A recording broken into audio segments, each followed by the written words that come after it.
नमस्कार दोस्तों, जय माँ भवानी, जय माँ भैरवी। कैसे हैं आप सब? कल नवरात्रि है, कल से शुरू है और आज मैं सारा तैयारी में बिज़ी थी, तो इतना ज़्यादा थक गई हूँ, तो सोचा कि आज मैं वीडियो नहीं बनाऊँगी। मैं सोने जा रही थी, अभी रात के 10 साढ़े 10 बज गए हैं। सोने जा रही थी तो माँ ने मुझे सोने नहीं दिया। माँ मुझे लेकर आई हैं, माँ ने मुझे टॉपिक दिया बताने के लिए आज कि आज मुझे क्या बोलना है, तो मुझे तो बोलना ही पड़ेगा। हँस रही हैं वो अभी। आज के वीडियो में मैं बताऊंगी कि सवारी किन लोगों को मिलती है और सवारी परीक्षा लेती है, क्या क्या लेती है, उनकी परीक्षाएं कितनी कठिन होती हैं और क्यों लेती है। मैं जहाँ तक जानती हूँ कि सवारी उन लोगों को आती है जिन्होंने किसी भी देवी देवता की सवारी, सबकी अलग अलग आती है। वो तो बालाजी की, हनुमान जी की, शिव शंकर की, बहुत काली माँ की, मतलब हर देवी देवता की सवारी अलग अलग आती है बहुत लोगों को। तो जो सवारी है वो किन लोगों को मिलती है, मैं ये बताने वाली थी। जो लोग अपने पूर्व जन्म में ऐसी कोई सेवा भक्ति की हुई होती है उस देवी देवता की जिसकी सवारी उन्हें मिली है, या इस जन्म में उन्होंने कुछ सवारी सेवा की है तो उनकी सवारी उन्हें मिलती है, या उनके पूर्वज या उनके यहाँ गद्दी चौकी लगती थी तो उन लोगों को सवारी मिलती है। दूसरा, जिन किसी को भी सवारी मिलती है, ये कोई छोटी मोटी बात नहीं है। लाखों में ऐसे लोग होते हैं जिनको मिलती है। ये कोई आसान बात नहीं है कि हर किसी को सवारी मिल जाएंगी। सवारी खेलती भी हैं, सवारी बोलती भी हैं, और सवारी की जो ऊर्जा है या जो भी माँ का एक अंश है या जो भी देवी देवता उनका जो अंश आता है हमारे शरीर में, तो वो आपको इन इतनी कठिन परीक्षाओं से गुजरना होता है कि आपको उन परीक्षा से गुजरते गुजरते ना ऐसा लगने लगेगा ना कि अब बस, आप जो भी देवी देवता की सवारी आ रही हो तो बस आपको ऐसा लगे कि अब बस कर दो, अब बस मुझे बुला लो अपने पास, अब मुझे जीना नहीं है। ऐसी आपको ऐसा सिचुएशन से आपको गुजारेगी कि आपको बिल्कुल ऐसा ही महसूस होगा। वो आपको तोड़ के मड़ोड़ के झकझोर के रख देगी, आपको ऐसे ऐसे दिन दिखाएगी जिसकी आपने कल्पना भी नहीं की होगी। सवारी जो आने की बातें होती हैं या जो आती है, आसान नहीं होता है, और सवारी सबके सबके शरीर पे नहीं आती है। उसके लिए शुद्ध आचार विचार वाला व्यक्ति होना जरूरी है, और सवारी आने के बाद भी बहुत सारे नियम जो है उसको फॉलो करना पड़ता है। अगर आप नहीं कर रहे हैं तो सवारी तो फॉलो करा ही लेती है। मेरी बात मैं करूं अपनी, तो मुझे जो भी मेरी माँ की कृपा है, माँ भवानी की कृपा है मेरे पे, तो मुझे कुछ नहीं आता, मैं बहुत बेवकूफ़ हूँ। तो माँ ही मुझे चलाती है, मैं माँ को क्या चलाऊंगी, माँ ही मुझे चलाती है। मेरी ऐसी स्थिति है, तो वही मुझे सब कुछ का ज्ञान देती है। मुझे कुछ नहीं आता और मैं कुछ नहीं जानती, तो वही सब मुझे ज्ञान देती हैं। और जो मैं बोलती हूँ वीडियोस में, तो वो भी वही बताती हैं मुझे। और मुझे कुछ नहीं आता, मैं फिर से बोल रही हूँ, मुझे सच में कुछ नहीं आता है। तो ये बहुत कठिन दौर से गुजरना होता है उन लोगों को जो कि माँ की सवारी जिन पे आती है, और जब वो उस दौर से गुजर जाते हैं तब माँ का एक अंश या एक ऊर्जा जब उनमें प्रवेश करता है तो वो बिल्कुल भी वो देवी देवता उस व्यक्ति को अपने तुल्य बना देते हैं। तो अपने तुल्य बनाने में वो परीक्षा इसलिए लेते हैं कि ये इस लायक है कि नहीं, ये कर सकता है कि नहीं, और कहीं ऐसा तो नहीं कि ये विचलित हो जाएगा। तो इसकी परीक्षा होती है, और इसीलिए ये इतनी कठिन परीक्षा होती है। और माँ काली, माँ महाकाली, काली माँ, वो तो और भी कठिन परीक्षा लेती है। और जो साधक की जिंदगी होती है वो परीक्षाओं से ही घिरी होती है। ऐसा नहीं है कि वो परीक्षा ले ली या वो सवारी आ गई तो बस खत्म हो गई परीक्षा, नहीं, परीक्षा चलते रहती है। तो उस वक्त तक आपको उस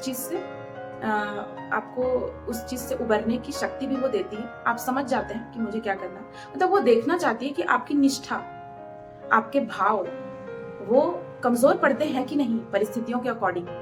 आपकी जो परिस्थितियां हैं वो बिल्कुल भी अनुकूल नहीं होती है। ऐसा परिस्थिति माँ बना देती है कि आपकी परिस्थितियां अनुकूल नहीं रहेंगी, कोई आपके साथ नहीं रहेगा, आपको बिल्कुल अकेला कर देंगी, बिल्कुल अकेला। और अकेले रहकर आपको उसके बाद आपको आगे का समाज कल्याण में लगाएंगे और आपको अपने रंग में रंग लेंगे। जैसा कि आप मुझे देख रहे हैं, ये जो मैं श्रृंगार करती हूँ, इस तरीके का टीका, ये मैं नहीं लगाती थी, मैं ऐसी बिल्कुल भी नहीं थी। मैंने आपको भी कहा ना कि वो अपने रंग में रंग लेती है, ये खुद ही हो जाता है। ये जिसपे माँ की कृपा हो जाती है ना, वो ये खुद ही होता है ऑटोमेटिक।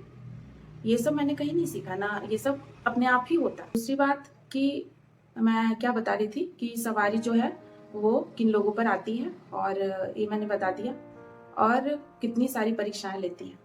और मैं अभी बताऊंगी कि क्यों लेती हैं। तो मैंने बताया ही कि क्यों लेती हैं, क्योंकि आपको माँ जगत के काम के लिए चुनी है, जन कल्याण के लिए उन्होंने आपको चुना है। तो वो पूरी तरीके से आपको झकझोर के, तोड़ मड़ोड़ के, ठोक पीट कर बराबर कर देंगी, छोड़ेंगी नहीं आप। तब आपको वो जो भी है, जितने भी तरह की जो भी आपको पावर है अपनी, वो आपको प्रदान करेंगी। और उतना करने के बाद भी वो देखेंगे कि आप किस तरीके से कर रही हैं। आपको ऐसी ऐसी परिस्थितियां में, विकट परिस्थितियां में डालेंगी कि विरला ही होगा जो कि उन परिस्थितियों से उबर पाएगा, निकल पाएगा। और जो उस परिस्थिति से नहीं निकल पाया, जो उस परिस्थिति में फंस के रह गया, या उसका जो विश्वास है, जो निष्ठा है, जो भाव है, वो खत्म हो गया, कम हो गया, तो फिर वो उस योग्य नहीं रहता है। तो इसीलिए इतनी ज्यादा कष्ट से भरी हुई जिंदगी होती है साधक की, जिसपे माँ की कृपा होती है, आसान नहीं होती है उनकी जिंदगी।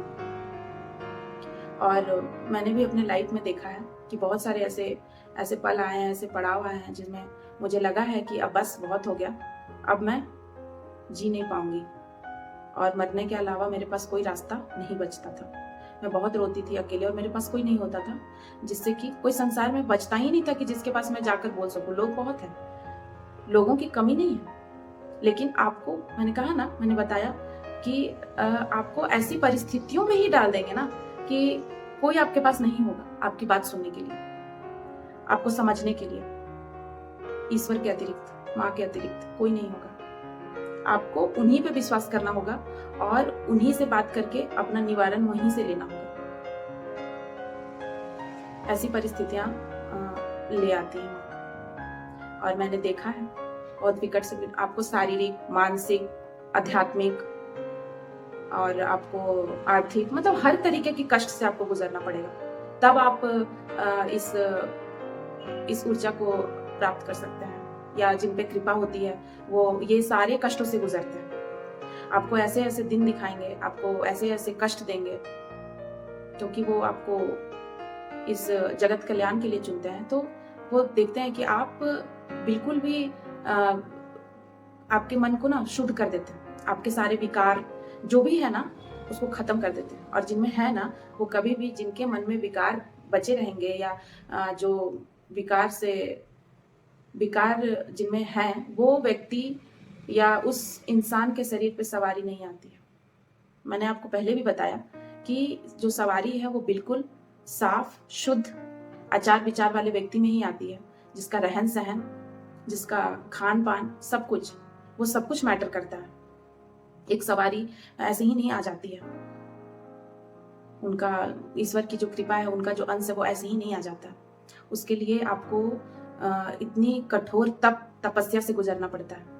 और माँ तो और भी ज्यादा कठिन लेती हैं, बाकी का तो मुझे नहीं पता, लेकिन माँ तो बहुत कठिन तपस्या करती है, क्योंकि माँ खुद ही करती हैं और इसीलिए लेती हैं। क्योंकि आपको भी पता है, आपने भी सुना है, देखा है कि माँ महाकाली हो, काली हो, या जब उन्होंने सती के रूप में या पार्वती के रूप में, या उनके किसी भी रूप को आप ले लीजिए, हर रूप में उन्होंने घोर तपस्या की है उस रूप को पाने के लिए, और तब उन्हें उस रूप को पाया है।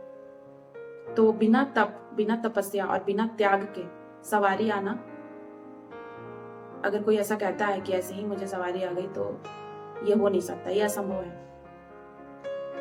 सवारी आने वाला, सवारी जिसके ऊपर आती है, उस व्यक्ति का जिंदगी ही कुछ और हो जाता है, वो बिल्कुल पूरे तरीके से बदल जाता है। तब ईश्वर की कृपा होती है, क्योंकि उसके और ईश्वर के बीच कोई अंतर नहीं होता है, दोनों के बीच में कोई भेद बचता ही नहीं है। ऐसी ही हालत कर देती है सवारी, तब आपको ईश्वर की कृपा मिलती है। पता नहीं मैं अपनी बातों को अच्छे से समझा पाई कि नहीं। अगर मैं नहीं समझा पाई होंगी तो आप मुझे कमेंट में लिखिएगा। अगर आपको कुछ समझ नहीं आया इस बारे में, तो मैं आपको फिर से मैं वीडियो बनाऊंगी या मैं आपको बताऊंगी। और चैनल को लाइक एंड सब्सक्राइब कर दीजिएगा।